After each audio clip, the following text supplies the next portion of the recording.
Graça e paz. Mais uma vez nós estamos aqui no nosso encontro de dentro para fora. Eu sou grato a Deus por esta oportunidade, porque tenho a oportunidade de estar compartilhando com você sobre a importância que se tem de uma pessoa viver de dentro para fora. E eu quero explicar um pouquinho para você. Quem vive de fora para dentro, ele vive em função das coisas que lhe cercam. Uma ofensa lhe baqueia, uma situação inversa ou adversa, aquilo que ele não esperava, uma decepção, ele põe para baixo, ele fica sem estrutura, fica sem a base da sua vida, sua estrutura emocional fica totalmente estremecida. E porque ele está vivendo de fora para dentro. As pessoas elas reagem em função do que estão passando, enfrentando, se deparando. Só que a Bíblia ensina, e os estudiosos, né,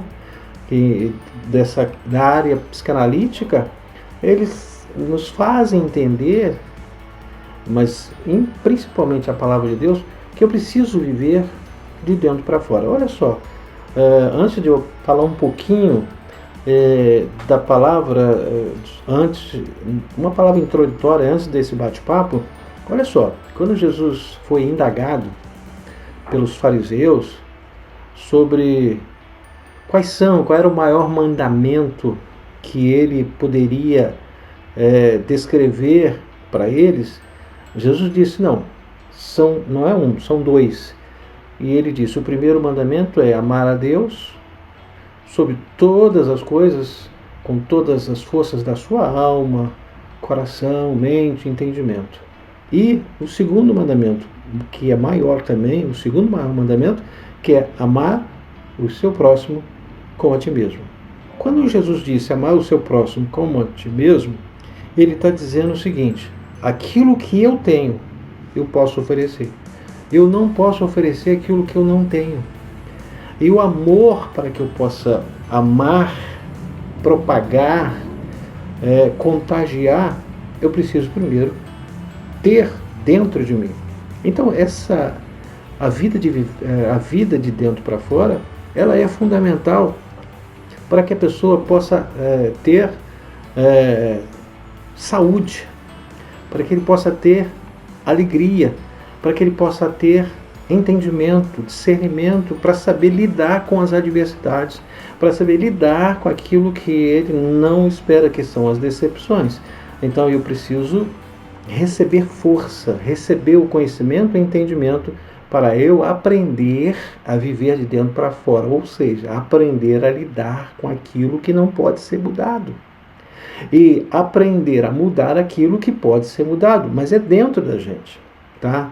Então, eu gostaria neste encontro de hoje, de dizer que eu preciso receber forças para continuar. Olha só, quando Paulo, ele, num certo momento, ele disse no seu testemunho, em Atos dos Apóstolos, capítulo 22, versículo 10, ele diz assim, então perguntei, que farei, Senhor? E o Senhor lhe disse, levanta-te, entra em Damasco, pois ali te dirão acerca de tudo que te é ordenado fazer. Então, entenda, nessa caminhada da vida que nós temos, não tem como correr, às vezes é preciso parar um pouco para nos fortalecer, para dar a sequência à nossa jornada, porque é uma jornada continuada. Nós sempre enfrentamos muitas adversidades. E muitas vezes, quando a gente não quer parar, essa parada, às vezes ela não é intencional, mas ela é forçada.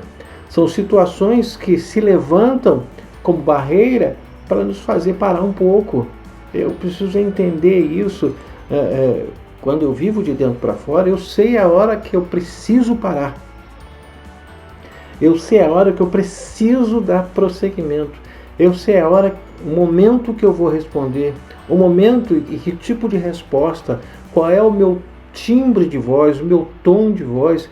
Então eu preciso, às vezes a gente precisa parar para fazer algumas reflexões, fazer uma avaliação, fazer uma estatística daquilo que eu estou passando e por que eu estou passando, quantas coisas que eu já passei e que poderiam ser evitadas. Então eu preciso parar. Às vezes, mas a gente não para e às vezes começam a surgir barreiras nos obrigando a parar. Barreira essa que pode ser chamada de enfermidade. Nós paramos para tratarmos de saúde. Então interrompe muitos projetos, interrompe muitos planejamentos.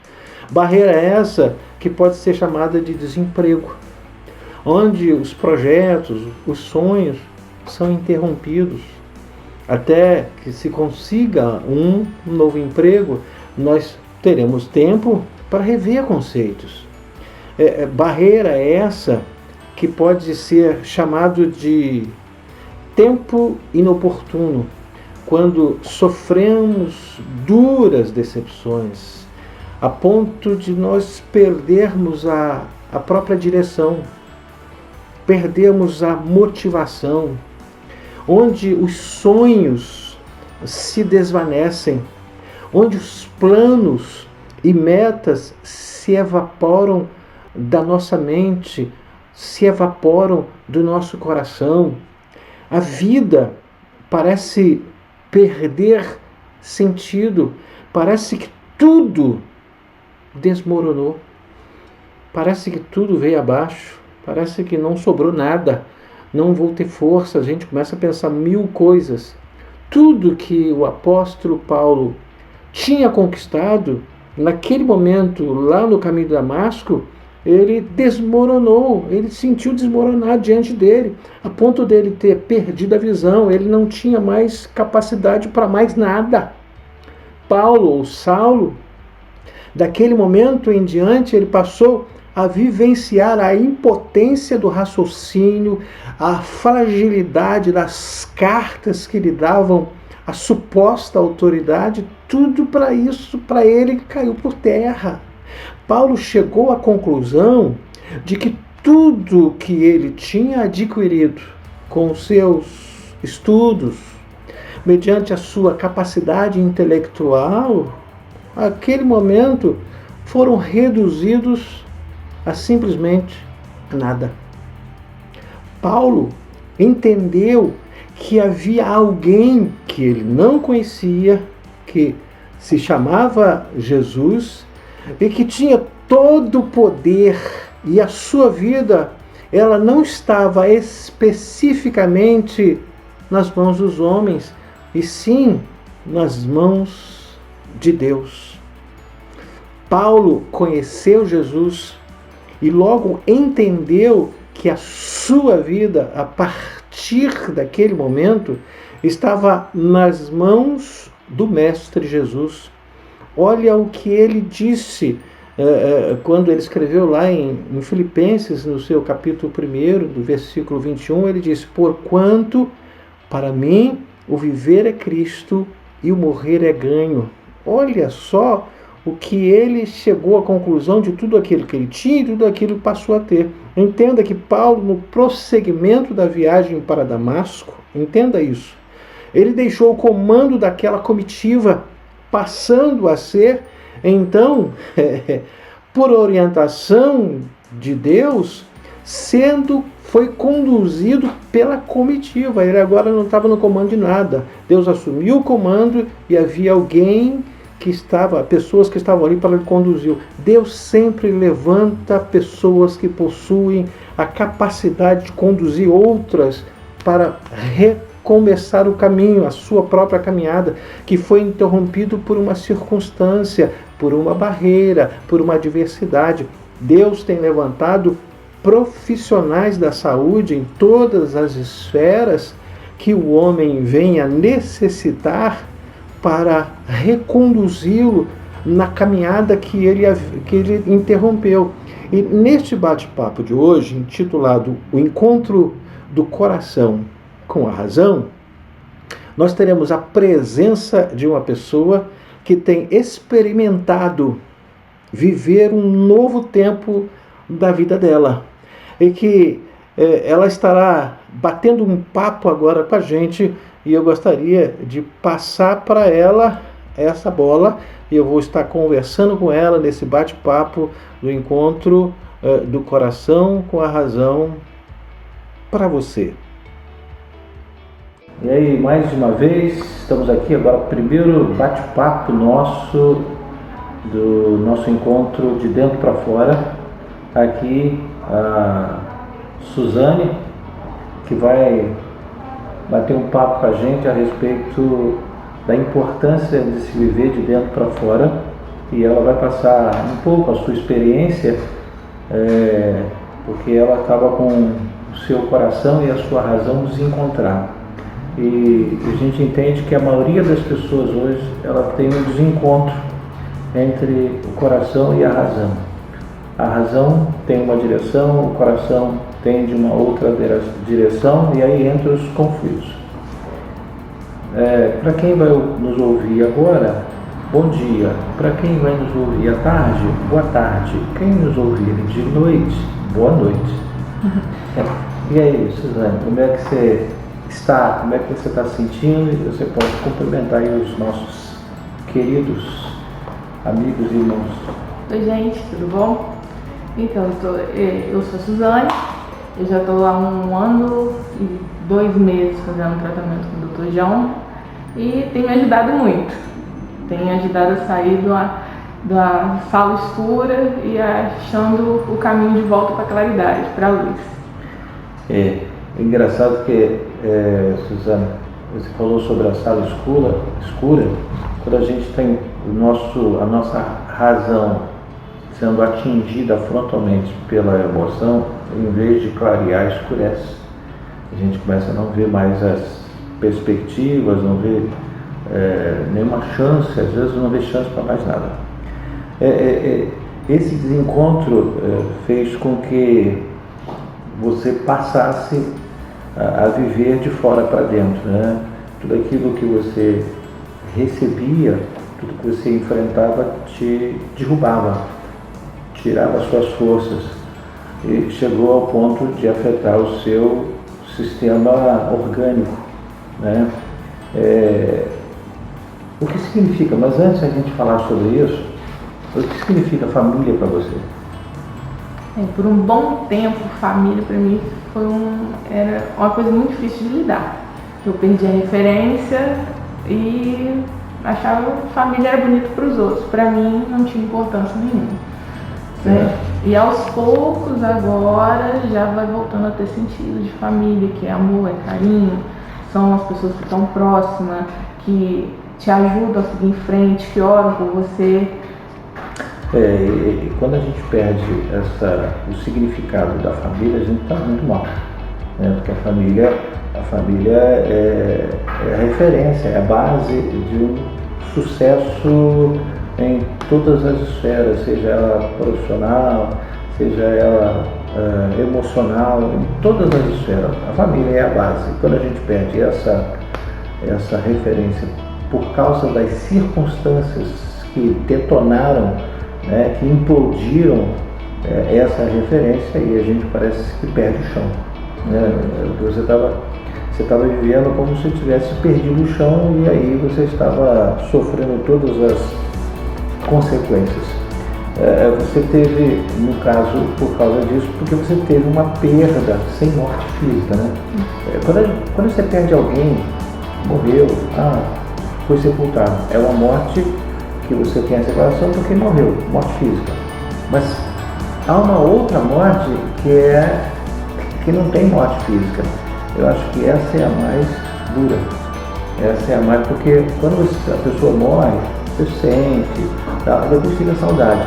Mas quando a pessoa não morre, fica vivo, mas tem essa morte que significa separação, aí é uma dor constante. E aí, se não trabalhar essa dor, aí quem morre é quem está sentindo essa dor. A gente passa o luto vivo, né? A gente enterra a pessoa viva. É isso aí, e é duro isso. Isso é muito. Aí a gente tem aquela dificuldade de passar na porta, passar onde a pessoa está, a gente fica com todos os bloqueios que a gente nem imaginaria ter.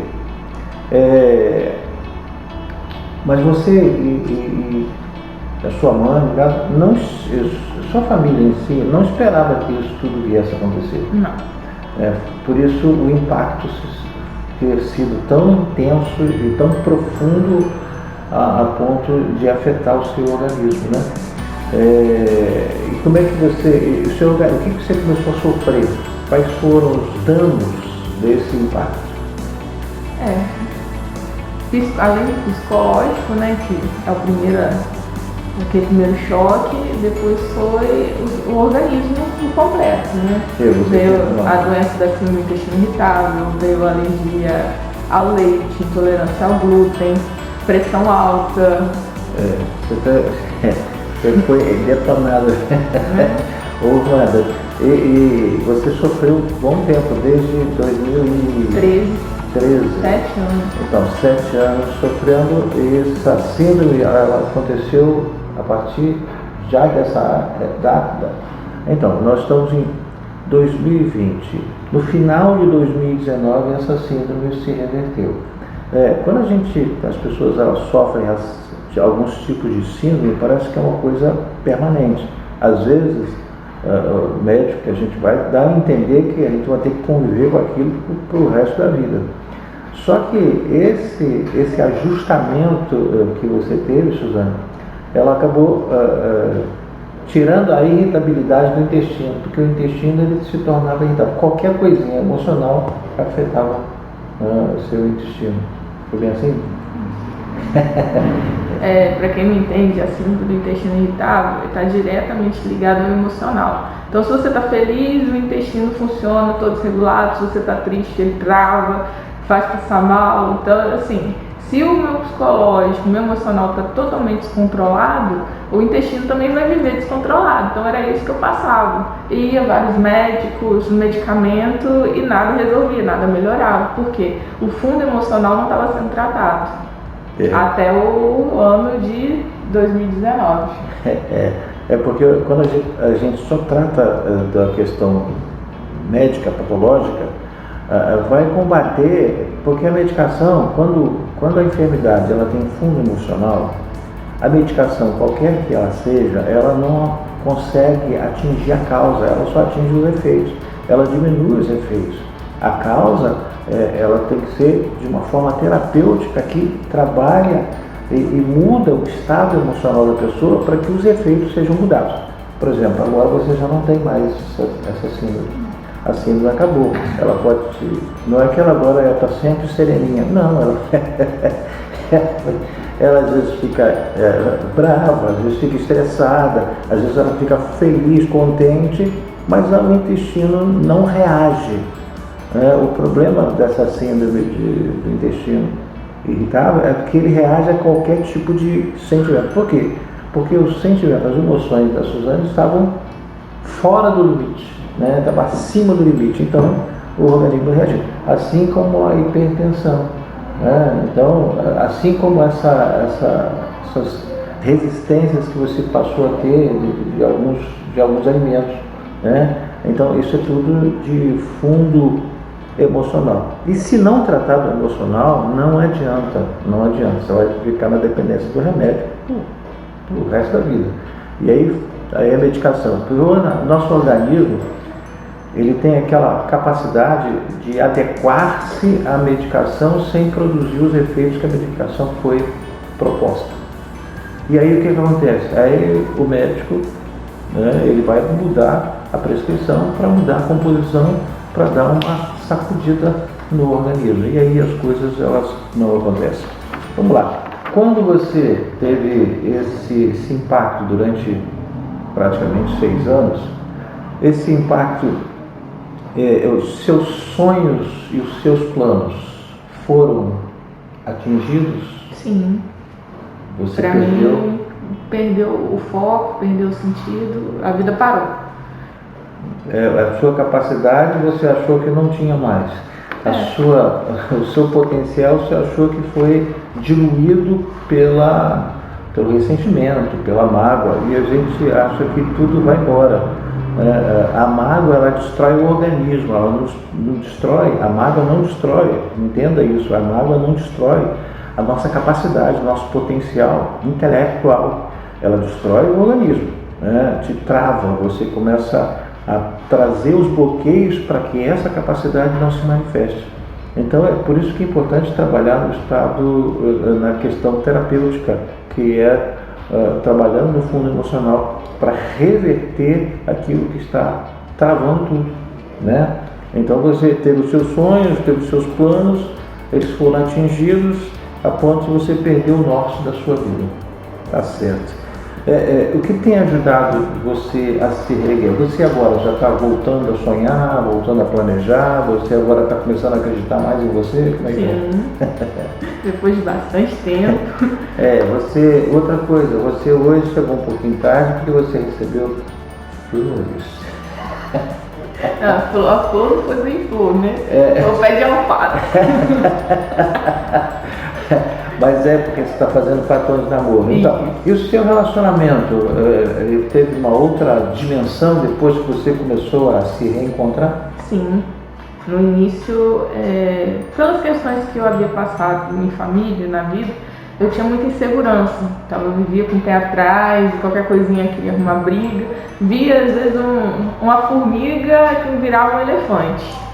Então assim, a visão hoje minha é muito diferente, está bem mais clara. Já não estou explodindo toda hora. Só mesmo quando não tem jeito. Casal sempre tem alguma coisinha, mas no dia a dia tá tudo certo. Então, mas é aquela questão, os desentendimentos, às vezes, eles acontecem. Só não pode trazer estrago. O desentendimento acontece, só não pode estragar a massa do bolo. Senão a coisa complica. Quanto tempo você levou para acreditar nesse resgate dos seus planos, dos seus sonhos? Tem pouco tempo, doutor João. Agora que está Esse ano que... de 2020. Ela é minha paciente, né? Já que ela falou do doutor João, sou eu mesmo. Ela é minha paciente e eu tenho o prazer de estar cuidando. E o meu prazer de estar cuidando é os resultados que estão acontecendo. Tá? Que diz que só não tem jeito para a morte, né? Tem jeito. Se você reconhecer que você precisa de tomar uma atitude, de pedir ajuda, porque o problema é o nosso orgulho. Não resolve sozinho, não. Quando reconhece que precisa de ajuda e busca essa ajuda na pessoa certa, né? Não adianta pedir ajuda certa na pessoa errada. Né? Tem que pedir ajuda na pessoa certa para que possa cooperar para a sua mudança, para o seu resgate. Resgatar os valores, resgatar a autoestima, resgatar a imunidade. Outra coisa que você esqueceu, você estava com retenção de líquido. Né? Depois desse trabalho, você perdeu muito peso. Né? Sua roupa foi começando a inchar. A diminuir o número. Qual o seu número que era? Era 52, hoje é 44, 46. Saiu de 102 quilos para 90. Então, olha só, perdeu 12 quilos e a numeração também. Agora, à medida que ela vai ajustando, ela já tinha perdido mais. Agora, essa pandemia, a gente fica muito parado. Começa a cozinhar. Tá certo. Quando você entrou na verdade, essa pandemia de confusões na ordem emocional, que corrói também, você sentiu o peso da responsabilidade e o compromisso aumentarem? E agora? Você achou que o peso aumentou? Meu Deus, o que eu vou fazer? Ou você se sentiu pesada na responsabilidade que estava sobre a sua família em relação a você? Como é que é? Hoje não, porque antes sim, eu achava que minha mãe, por exemplo, minha mãe e meu avô que moravam comigo, eles dependiam de mim, então eu tinha que fazer tudo para agradar, tudo para deixar eles confortáveis, deixar eles bem. Hoje não, hoje cada um tem a sua parte, se precisar de ajuda, eu estou ali, mas não aquela coisa assim, não, eu tenho que fazer, eu preciso ir além pelo outro. Eu não consegui ir por mim, mas eu pensava que eu tinha que ir além do limite pela Você achava que tinha que carregar nas costas, né? Isso. E eles não precisavam disso, mas na minha cabeça pensava isso. Então, com as suas enfermidades que foram adquiridas, abrindo esses quadros, e mais o peso da responsabilidade, você estava praticamente sem mobilidade alguma no aspecto emocional, no aspecto racional, porque você estava cada vez mais confusa. Isso é porque você estava vivendo de fora para dentro. Com esse tratamento que você está tendo, você começou a se redescobrir, você começou a ajustar as coisas que estavam fora do lugar, porque o nosso interior é assim, ele vai saindo do lugar e nem percebe. A gente só percebe quando a coisa começa a ter alguns picos, alguns surtos emocionais, né? E depois a gente vê que o negócio está muito sério. Nem todos os especialistas, os médicos, eles encaminham para um tratamento terapêutico, né? Às vezes, quando dá o remédio, e o remédio só com o remédio vai ser um paliativo, nunca vai resolver o problema. Então tá, o que você pode dizer para aqueles que estão assistindo esse bate-papo sobre a importância desse encontro do coração com a razão? Porque o coração, quando você sofreu esse baque, as suas emoções entraram à frente e carregando a sua razão e sufocando a sua razão. Mas você teve um encontro das emoções com a razão, e agora você vive de uma forma racional, mas também no aspecto emocional. O que você pode me dizer para os nossos queridos que estão nos assistindo agora? Então, gente, eu levei 6 anos para aceitar um tratamento psicológico. Eu achava que apenas ir a médicos, né, e medicamentos resolveriam. E não é bem assim. A gente tem que pensar que nossa luta a gente não vence sozinho. Por mais que a gente ache que vai conseguir, a gente não consegue. A gente precisa ter alguém para ajudar, para caminhar com a gente. No início foi muito difícil de aceitar. Eu vim a primeira consulta na marra, empurrado, minha mãe trouxe a força, e depois passou a ser gratificante, porque a cada consulta o Dr. João fazia algumas perguntas, me deixava assim, refletindo aquelas semanas sobre, poxa, por que está acontecendo isso? Eu preciso mudar, eu não posso ficar parado nesse saco. Então, a partir daí, eu comecei a enxergar um pouquinho além do que eu estava passando. E devagarinho, dia a dia, semana por semana, a gente foi melhorando. Então, eu aconselho você que está passando por alguma dificuldade e que não, às vezes a família não entende. Irmão, primo, um amigo, por mais que você converse, ele não entende a sua realidade. Ele não consegue te entender. Então busque ajuda, busque um profissional da área, igual o Dr. João está aqui para atender a vocês, para você conseguir reviver. Porque normalmente a gente fica inerte.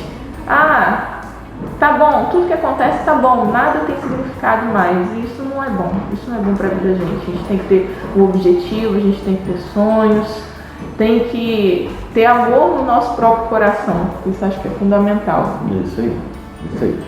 Olha só, você que acabou de ouvir a Suzane, que deu seu depoimento de tudo que ela passou, do que ela enfrentou, não no seu conteúdo, mas os resultados desse conteúdo que foram impactantes, que foram avassaladores, destruidores, quase que destruiu o sonho dela, destruiu a perspectiva do futuro dela. Mas com é claro, eu quero que você fique bem entendido. Nós não estamos fazendo isso simplesmente pela nossa capacidade, é porque Deus nos ajuda. Deus está à frente de tudo, está acima de tudo, é Ele que nos orienta. Deus estabelece, levanta homens, levanta profissionais para cuidar daqueles que se perdem ou fazem que as pessoas se percam no caminho. Então, eu estou aqui para ajudar você. Se você precisa de ajuda terapêutica, não só isso possa satisfazer você. Eu preciso, mas você tem que tomar atitude. Você precisa buscar essa ajuda terapêutica para que você seja ajustado ao seu mundo interior e o mundo exterior não te fira tanto. Quando você ajusta o seu interior, você aprende a lidar com aquilo que te cerca. Tá? E a Suzane, ela é um exemplo disso, dentre muitos exemplos que nós temos. Suzane, muito agradecido. Deixa eu só Pode falar. Ressalva. Você que é familiar, que é amigo de uma pessoa que está passando por esse momento, que está vendo que ele não consegue sair, leva ele, entendeu? Ajuda, marca uma consulta, vai junto, força um pouquinho nessa área. Leva no colo, exatamente, porque sozinho a gente não consegue. Então, assim, se você está vendo que um amigo seu, um familiar, está passando, está num período assim, né? Crítico, nem depressivo, crítico mesmo, leve ele junto, marca uma consulta você e fala, aqui eu vou te levar lá, vem comigo, que vai dar certo. Sim. Então, está dado o recado para você. Obrigado, Suzane. Você está cedo, você vai ser uma profissional. E assim que a gente tiver uma outra oportunidade, a gente chama você de volta para o nosso bate-papo aqui de encontro de dentro para fora, que é o encontro do coração com a razão. Tá certo? Deus te abençoe. Amém. Obrigado a você. E daqui a pouco nós terminamos, vamos para outra parte. Até lá. Vê que coisa maravilhosa é quando alguém reconhece que precisa de ajuda e pede ajuda, e depois as coisas elas mudam. Se você perdeu a esperança, não perca a esperança. Se acha que não tem solução, não pense dessa forma, porque tem solução.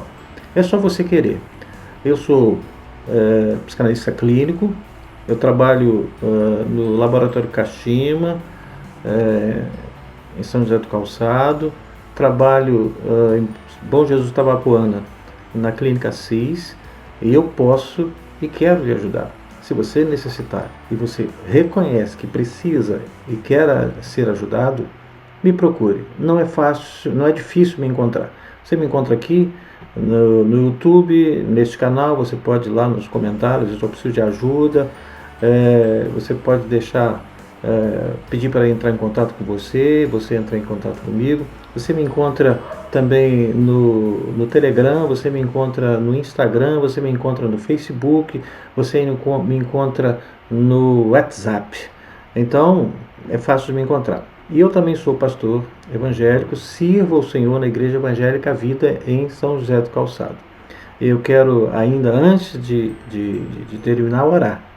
E depois de orar, eu quero te fazer um pedido. Vamos orar. Pai, no nome de Jesus, eu quero pedir a bênção sobre esses que participaram deste bate-papo, deste encontro de dentro para fora, e que sejam alcançados, abençoados pelo poder do nome de Jesus. Amém. Se você foi alcançado, abençoado, faça aí, coloca aí no comentário aí, se isso te ajudou, se não te ajudou, que você quer ajuda, coloca isso aí. Outra coisa que eu quero fazer pedido, esse é o pedido, ajuda-nos, se inscreva no nosso canal, está aí no lado direito, embaixo, lá, inscrever-se, clica ali, e curte também esse nosso programa. Se Deus quiser, na próxima terça-feira nós estamos de volta, tá? Que Deus te abençoe, rica e poderosa e abundantemente, para a glória de Deus Pai.